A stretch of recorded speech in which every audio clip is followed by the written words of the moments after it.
sua Bíblia, aí em Marcos, Evangelho segundo Marcos, no capítulo 10, nós vamos ler os versos de 17 a 22. Amém? Tem alguém com frio aí? Não, né, irmão? Tá com calor? É. Aqui eu já liguei aqui que o fogo já está caindo aqui na frente. Mas se você tiver com calor aí, procure, levanta a mão aí, fala com o irmão, que o irmão vai resolver o teu problema. Vai ligar o ar-condicionado, que grande parte dos... Como é que é o plural de ar-condicionados? Dos aparelhos de ar-condicionado estão desligados. Me safei. Marcos, capítulo 10, verso 17, diz assim a palavra de Deus: Pondo-se Jesus a caminho, um homem correu ao seu encontro, e ajoelhando-se diante dele, perguntou-lhe: Bom mestre, que farei para herdar a vida eterna? Jesus respondeu: Por que você me chama de bom? Ninguém é bom a não ser um, que é Deus. Você conhece os mandamentos? Não mate, não cometa adultério, não furte, não dê falso testemunho, não defraude ninguém, honre o seu pai e a sua mãe. Então o homem respondeu: Mestre, tudo isso tenho observado desde a minha juventude.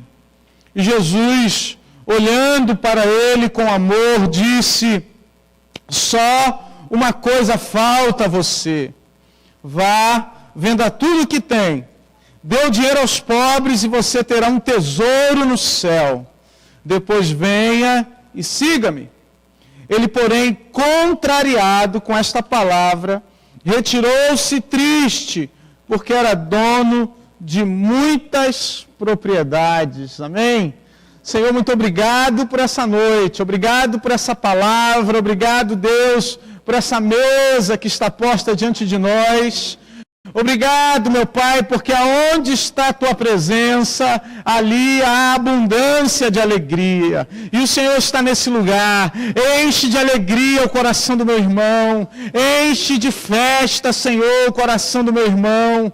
Meu Pai, que ele possa ver aquilo que o Senhor está fazendo na vida dele. Em nome de Jesus, nós oramos, agradecemos e Te louvamos, porque o Senhor é fiel. Em nome de Jesus, amém e amém. Queridos, muitos de nós,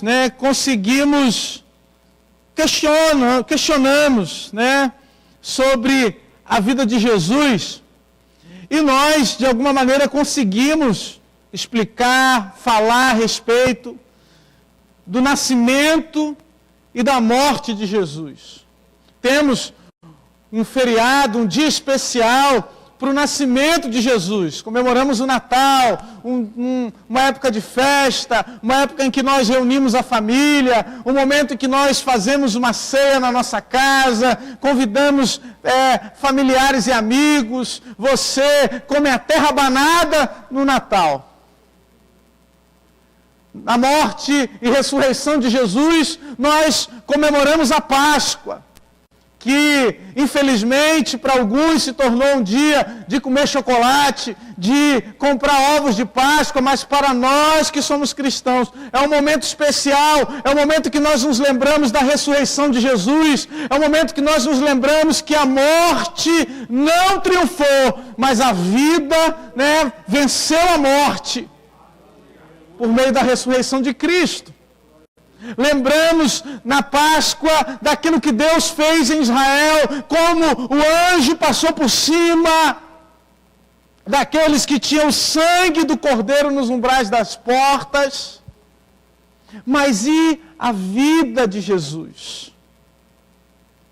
Muitos ainda não entendem por que Jesus viveu. Ou, se Jesus nasceu, morreu, por que ele teve um ministério de 3 anos? Por que esse Jesus teve que ficar junto com seus pais.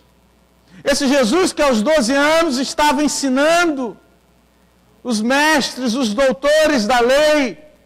Esse Jesus que, quando foi convidado a uma festa de casamento, realizou um milagre e disse: não é ainda chegada a minha hora. Ainda tem tempo para que todas as coisas comecem a acontecer.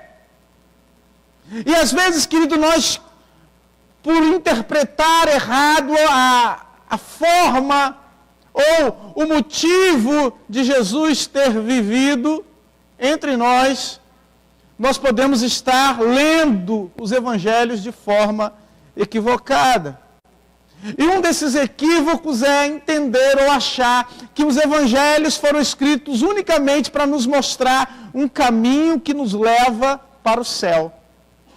Ou entendermos que a vida de Jesus é simplesmente nos mostrar um caminho que nos leva para estar com o Pai nos céus.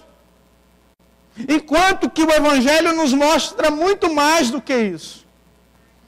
Porque é verdade que nós vamos morar no céu. É verdade que nós vamos passar a eternidade com o Pai.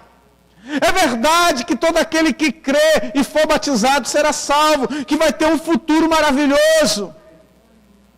E que lá no céu vai ser uma bênção. Para quem gostava de carnaval, vai ser melhor que o carnaval. Eu falo isso, sabe por quê? Porque tem gente que acha que o céu vai ser chato. Tem gente que fala: lá no céu, não quero ir para o céu. Porque lá no céu vai ser anjo tocando harpa, vai ser muito monótono. Não, meu irmão, lá o negócio vai ser bonito. Vai ser festa, vai ser maravilha. Vai ser tudo na presença de Deus. Mas para nós que estamos aqui na terra e queremos um descanso para a nossa alma, hoje pela manhã, pastor Roberto pregou uma mensagem, o tema era descanso. E nós queremos descanso, queremos repouso. Para nós que queremos descanso, parece que o que as Escrituras querem nos ensinar é simplesmente um caminho que nos leve a esse lugar de descanso. Um caminho que nos leve a esse lugar onde vamos estar na presença do Pai, onde não vai ter choro, onde não vai ter dor. E isso é maravilhoso. Mas talvez Deus queira nos ensinar muito mais do que isso, queridos. Talvez Deus queira nos ensinar algo para esse tempo agora. Talvez Deus queira te ensinar algo para que você aplique hoje na tua vida. Que obviamente vai te levar para a eternidade. A realidade é que nós que já aceitamos a Cristo, já temos o nosso passaporte garantido para a eternidade.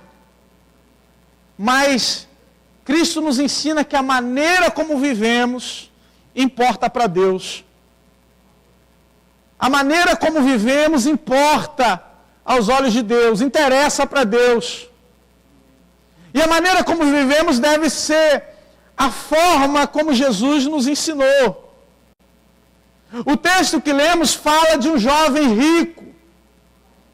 Esse texto tem paralelo em Mateus, tem paralelo em Lucas, que fala de um moço que era rico, jovem, que ao se aproximar de Jesus, que ao procurar Jesus e encontrá-lo, o texto deixa claro que ele corre ao encontro de Jesus. Eu preferi o texto de Marcos porque ele fala sobre isso, de um jovem que estava desesperado por Jesus. Ele adora Jesus, ele se prostra aos pés de Jesus. Ele estava desesperado por Jesus. Quantas pessoas você conhece que estão desesperadas por Jesus? Querem conhecer Jesus. Pessoas que querem ter um encontro com Jesus. E ele correu para Jesus. E ele adorou Jesus. E ele começou um diálogo com Jesus, igual você faz quando você entra no teu quarto em oração. E ele começou falando com Jesus: Jesus, bom mestre. E ele faz uma pergunta para Jesus: o que farei para herdar a vida eterna? Como eu posso herdar a vida eterna? E diante daquilo que temos falado,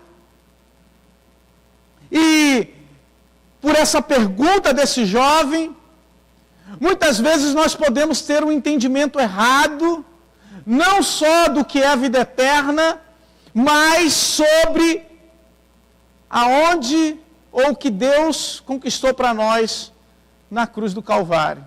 Você já vai entender o que eu quero dizer.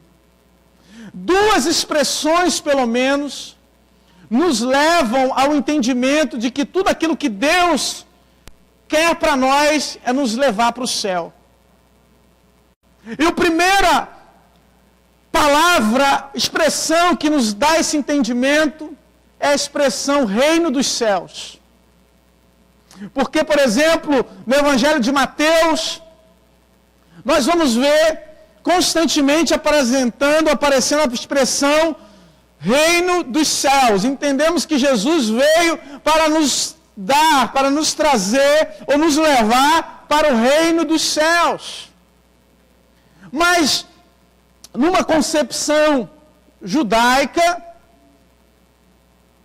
nós vamos ler, por exemplo, em Mateus, no capítulo 6, no verso 9, na oração do Pai Nosso, quando nós oramos e pedimos para Deus para que seja feita a sua vontade, assim na terra como ela é nos céus. Nós oramos e pedimos: Senhor, venha a nós o teu reino. Porque o reino dos céus, queridos, não se trata de pessoas indo para os céus. O reino dos céus se trata do governo dos céus vindo para a terra. O reino dos céus se trata do governo de Deus sendo estabelecido na sua vida hoje. É Deus trabalhando na sua vida hoje. Não é algo que você vai conquistar amanhã, é algo que Deus já conquistou para você agora. Não é algo que você vai receber na eternidade, mas é algo que Deus concedeu para você hoje. Às vezes o nosso entendimento é como se nós tivéssemos recebido uma carta, um convite da Rainha Elizabeth. Na realidade, a rainha se convidando para ir para sua casa, dizendo: olha, Pastor Rafael, amanhã estarei na tua casa, igual Jesus, hoje me convém estar na tua casa. O que você ia fazer, irmão, se soubesse que a rainha ia lá na tua casa? Você ia arrumar tudo, ia fazer aquela faxina que você não faz tem anos, ia até fazer uma comida especial. Já que ela está vindo de lá, vou fazer uma feijoada. Não está acostumada com essa comida daqui, vou rabada, feijoada, sarapatel. Vai ter que comer o que eu como. Só Jesus. Garrafa de Coca-Cola na mesa. Porque Coca-Cola para o crente não pode faltar. Nós pensamos que o convite é para a gente ir para o palácio.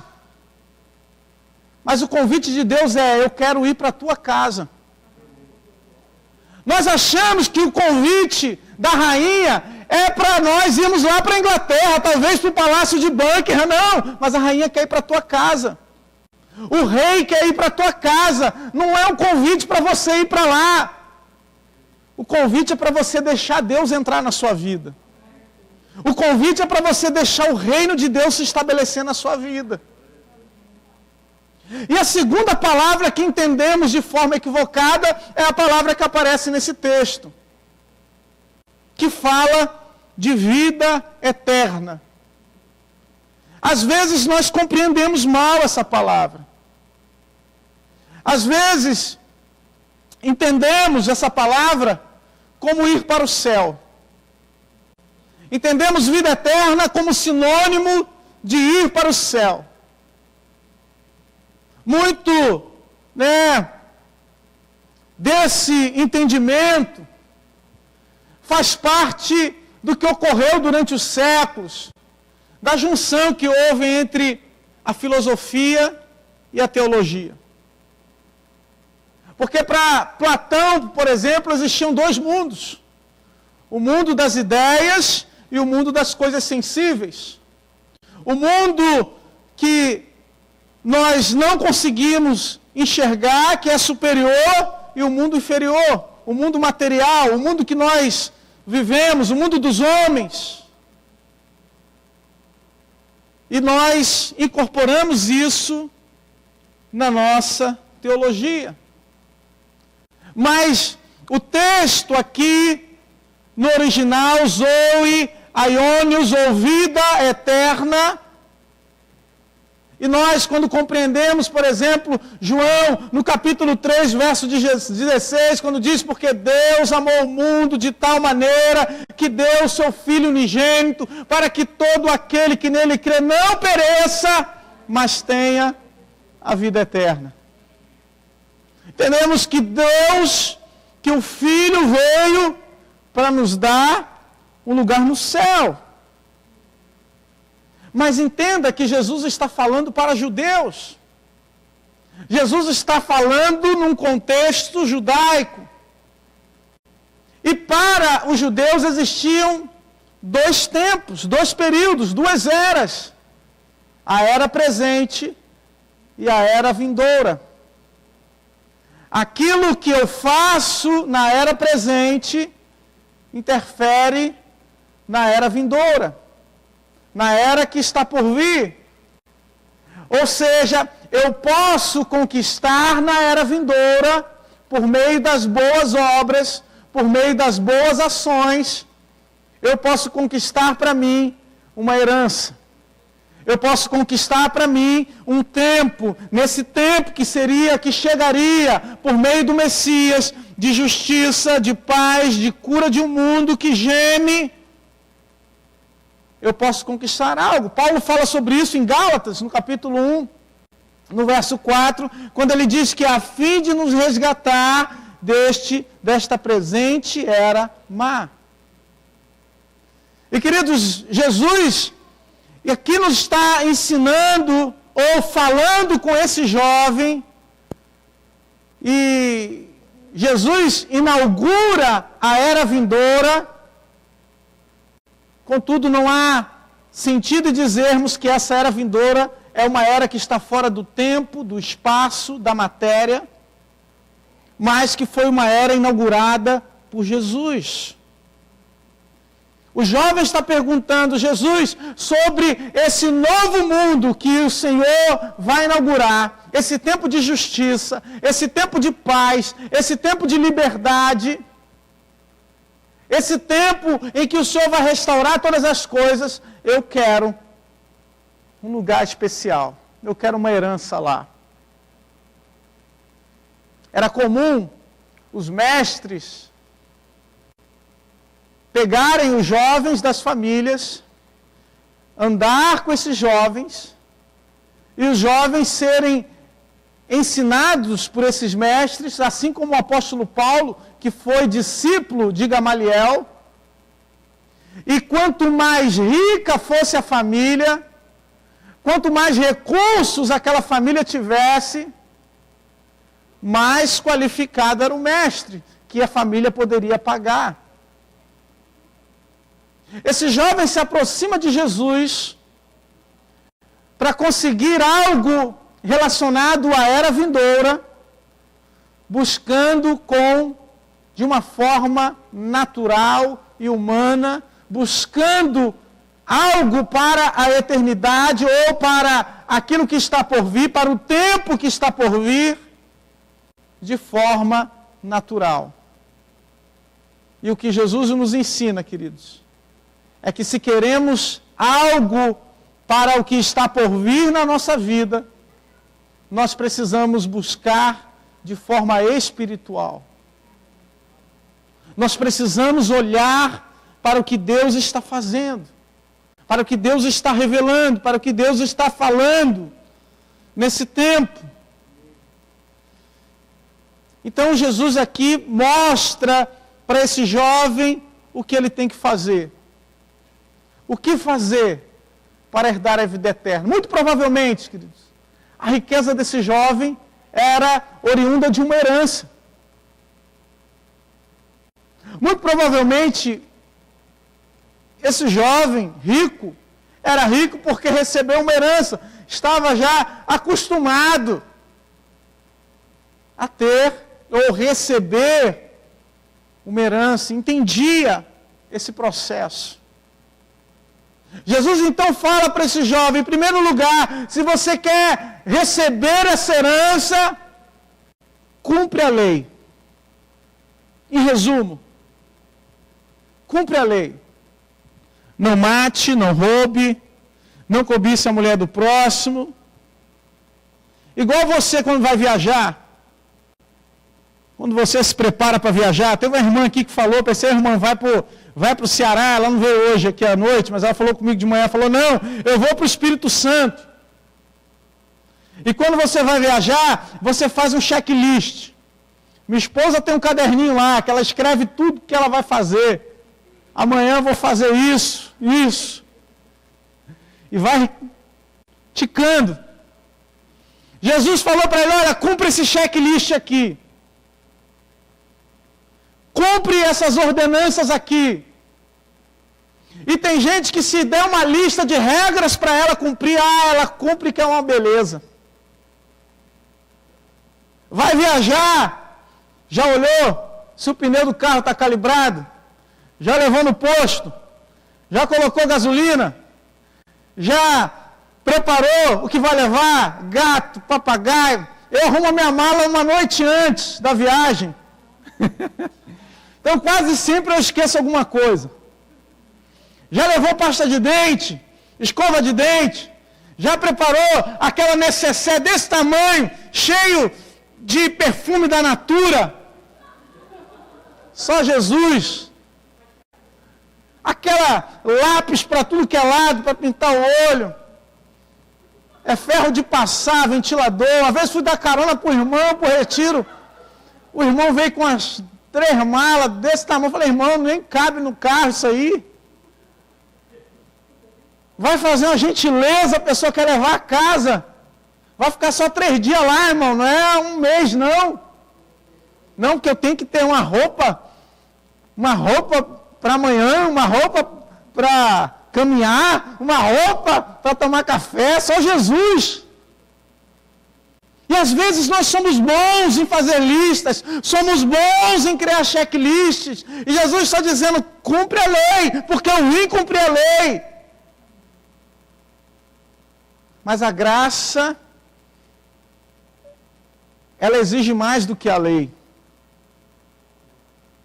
A graça exige um pouco mais. Às vezes nós pensamos que é o contrário. Que os fariseus, eles queriam por meio da lei chegar no céu. Nós pensamos, tudo que os fariseus faziam, eles faziam para poder chegar no céu. Então eles exigiam bastante da lei. E Jesus vem então com a graça e alivia para geral. Jesus alivia para todo mundo e fica fácil entrar no céu. Fica tranquilo entrar no céu com Jesus. Mas Jesus está dizendo, não, cumpre a lei.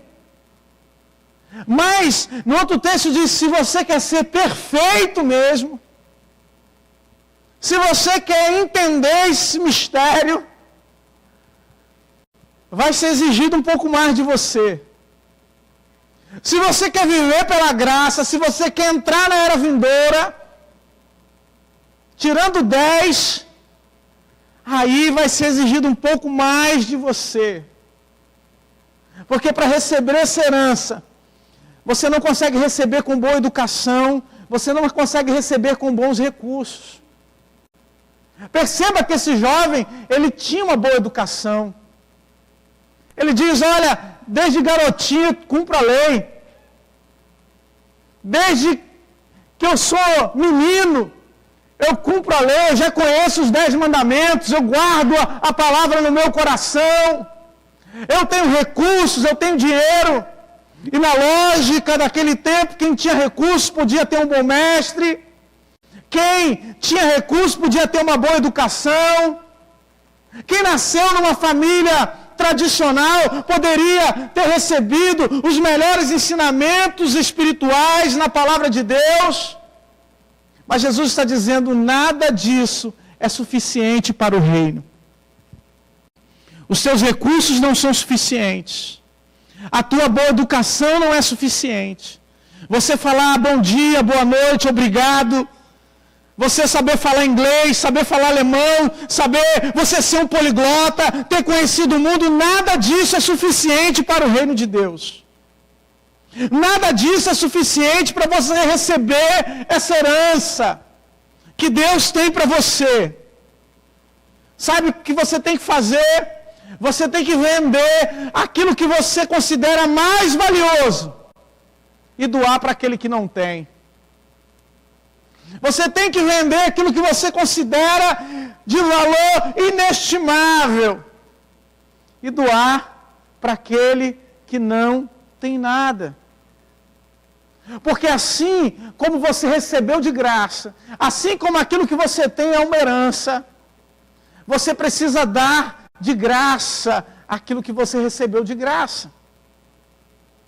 Assim como aquilo que você possui hoje, que não foi você que conquistou, foi outro que teve que trabalhar para que você tenha, da mesma forma, você tem que dar para aquele que não trabalhou aquilo que você tem hoje. E essa palavra, para o jovem, foi uma palavra muito dura. Porque para quem não tem nada, queridos, ouvir uma palavra dessa, talvez seja tranquilo. Mas para alguém que tem muitos recursos, para alguém que tem muita educação, para alguém que tem muitas coisas a perder, para essa pessoa, isso pode ser uma palavra que entristece. De repente, você teve uma boa educação, você vive no meio de pessoas de alta classe, da alta sociedade. E Deus te pede, se faz de louco para poder ser sábio. Se afasta, vai para o deserto. Porque eu vou cuidar da tua vida, eu vou cuidar de você. Jesus estava dizendo, doa para poder me seguir. Entrega para poder vir após mim. Sabe por quê, querido? Porque a tua herança não se trata de recursos, de dinheiro, de coisas perecíveis, de coisas que começam e depois acabam, como prazer que você tem por um momento e depois, logo em seguida, acabou, dura alguns segundos, mas a tua herança é andar com Jesus. A herança da igreja é estar ao lado de Jesus. Jesus diz para ele, venda tudo o que tem, dê o dinheiro aos pobres, e você terá um tesouro nos céus. Depois venha e siga-me. Porque o segredo não é aquilo que você perde, é a autorização de Deus para que você o possa seguir. É a autorização que Deus te dá quando você entrega no altar, quando você entrega ou perde para Deus, para poder ser chamado de discípulo e seguidor de Jesus. Porque para ser seguidor de Jesus, tem que abrir mão de alguma coisa. Para poder ser seguidor de Jesus, alguma coisa você vai ter que entregar. Alguma coisa você vai ter que, em primeiro lugar, oferecer. Não tem nada, oferece a vida. Os discípulos abriram mão da sua profissão. Cobrador de impostos, Jesus chegou para ele e falou, olha, vem. e segue-me. Na mesma hora ele deixou a coletoria e foi atrás de Jesus. O próprio Zaqueu que falamos aqui, que mencionamos aqui hoje, Jesus quando disse, olha, hoje me convém pousar na tua casa, quando Jesus chegou na casa dele, ele disse, vou restituir tudo aquilo que eu, porventura, tenha roubado. E ele restituiu 4 vezes mais, entregando. Quando nós resolvemos, escolhemos seguir a Jesus, abrimos mão de algo valioso para andar com Ele. Tem gente que abriu mão de amigos, tem gente que abriu mão de prazeres, tem gente que abriu mão, de coisas que consideravam importantes para ela, mas que tiravam ela da presença de Deus, que tiravam ela do centro, do foco, da vontade de Deus. Teve gente que abriu mão de tudo para poder ser chamado de seguidor de Jesus. Porque a coisa mais importante da sua vida, querido, é ser chamado de discípulo de Deus, servo de Deus, discípulo do Senhor. Talvez você ache que tem alguma coisa, talvez tenha recursos, tenha educação, tenha uma herança espiritual sobre você. É o teu pai que era pastor, o teu avô que era pastor, a tua família que tem uma herança espiritual, mas o trato de Deus é contigo, meu irmão. O tratamento de Deus é com você, porque a Bíblia diz que Ele te conhece pelo nome. Ele sabe quem você é. Antes que tu fosse formado no ventre da tua mãe, Ele já te conhecia, já te sondava. Os atos de justiça dos teus pais não podem passar para você. Aquilo que os teus pais fizeram de bom, o arrependimento deles, a conversão deles, não pode passar para você.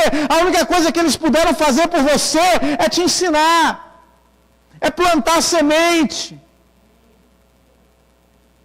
Mas o único que pode fazer alguma coisa por você é você mesmo. Abrindo o teu coração para Jesus. Abrindo a tua vida para que Jesus seja o centro e reine no teu coração. Porque o reino de Deus chegou, meu irmão. Essa herança, essa vida eterna de Deus, ela fala de um reino vindouro, de um reino que está aí, que já chegou, em que os verdadeiros adoradores adorarão o Pai em espírito e em verdade. Não são com atitudes externas, não são com atitudes de simplesmente se dobrar aos pés de Jesus, se jogar aos pés de Jesus. Tem gente que está cantando me derramar, e ele está desesperado, se jogando. Mas o coração está distante de Deus, porque sai da presença de Deus e continua vivendo do mesmo jeito. Enquanto tem pessoas que talvez não tenham a mesma intensidade de adoração, mas estão verdadeiramente se derramando no altar de Deus, estão verdadeiramente se quebrantando no altar do Senhor, e Deus tem trabalhado na vida dela, Deus tem feito coisas novas, Deus tem realizado cada vez mais maravilhas, porque quem anda com Jesus vê milagre todo dia. Quem anda com Jesus é alimentado por Ele. Ele diz, eu sou o pão vivo que desceu do céu. Hoje eu estava explicando para o Matias o que era maná. Ele perguntou, eu falei, filho, foi assim, aconteceu assim. Mas hoje a gente se alimenta de Jesus, porque Ele está vivo, Ele não estraga, Ele é o pão vivo que desceu do céu. Todo dia a gente é alimentado por Ele. Todo dia Ele satisfaz. Porque todos os dias Ele está presente. A tua herança é o Senhor. Dentre as 12 tribos de Israel, teve uma tribo que não ganhou terra. Teve uma tribo que não ganhou um espaço físico que pudesse chamar ali de seu, porque a sua herança era o Senhor. E os levitas, a tribo de Levi, tinha a responsabilidade de cuidar das coisas de Deus. E hoje, nós chamamos aqueles que tocam no altar, muitos irmãos ainda até hoje chamam de levitas, porque tocam as coisas de Deus, ou levam as músicas, os louvores a Deus, e os levitas no tempo antigo também tinham essa responsabilidade. E nós falamos isso, mas quando o Senhor diz, a tua herança também é o Senhor. Muitas vezes nós falamos, Senhor, é uma palavra difícil para mim, porque só o Senhor sabe como é que está a minha casa, Deus. O Senhor sabe as minhas necessidades. O Senhor sabe o que eu tenho passado. O Senhor sabe a dificuldade que eu tenho vivido, como eu não tenho tido paz, como eu tenho tido lutas. Esse jovem aparentemente estava com a vida ganha, estava tranquilo. E saiu entristecido, indo para distante de Jesus, porque não queria perder a sua riqueza. Qual é hoje, querido, a sua riqueza? Aquilo que você considera valioso, mas que te afasta de Deus, te afasta do Senhor. O que é valioso é aquilo que eu não consigo largar. O que é valioso é aquilo que eu não consigo abrir mão. Já viu o viciado como é que é? Não, a hora que eu quiser eu paro de beber.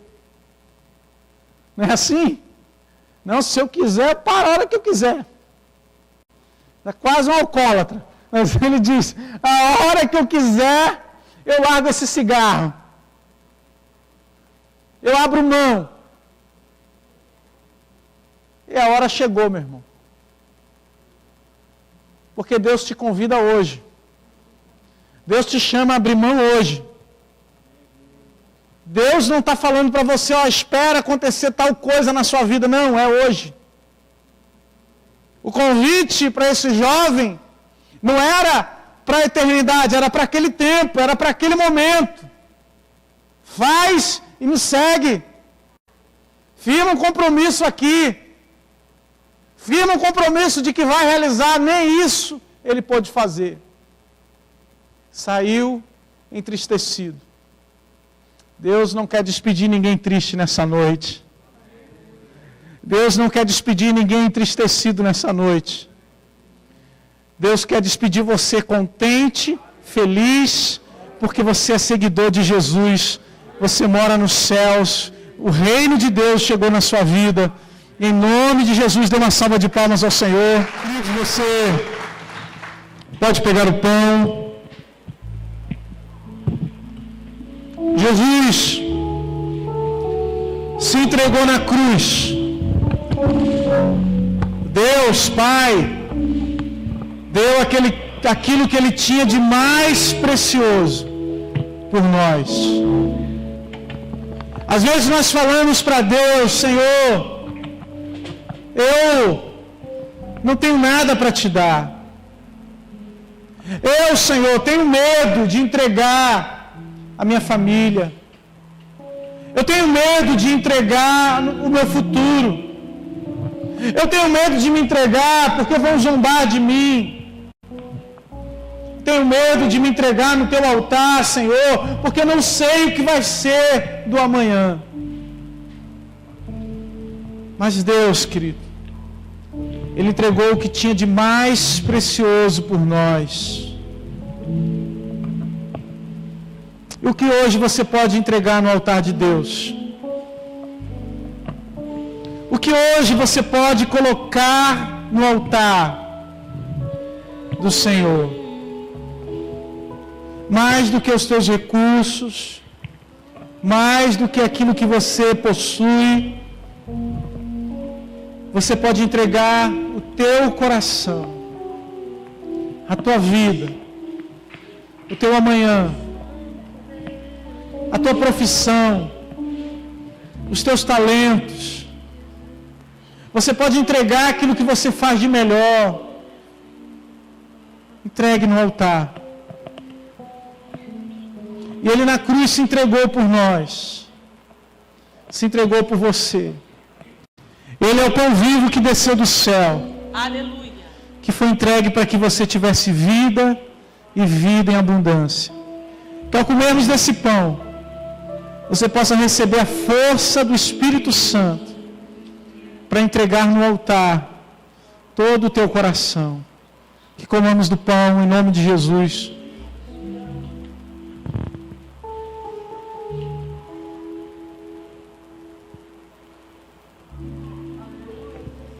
Aleluia.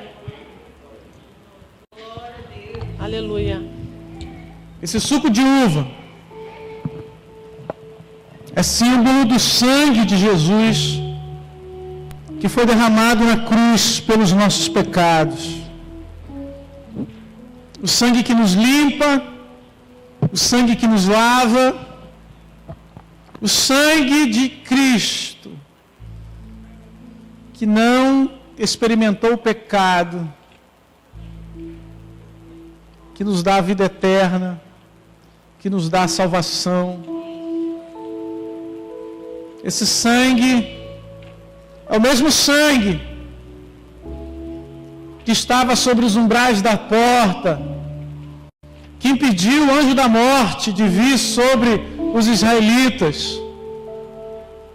Só que esse sangue, ao contrário daquele que tinha uma temporalidade, esse sangue te limpa para a eternidade. O sangue que te lava, que te dá a vida eterna, que te dá a salvação, Aleluia. que te dá a paz que excede todo o entendimento, Glória, glória a Jesus. que te dá a possibilidade de ser cheio do Espírito Santo, que te dá a possibilidade de ser um vaso cheio de novo, cheio de vida, de alegria. Ao tomarmos desse cálice, possamos receber tudo aquilo que Deus tem para nós, toda a herança de Deus, todas as consequências de andarmos com Jesus. Que tomemos do cálice, em nome de Jesus. Fique de pé, meus irmãos, coloque de pé. Aleluia. Aleluia.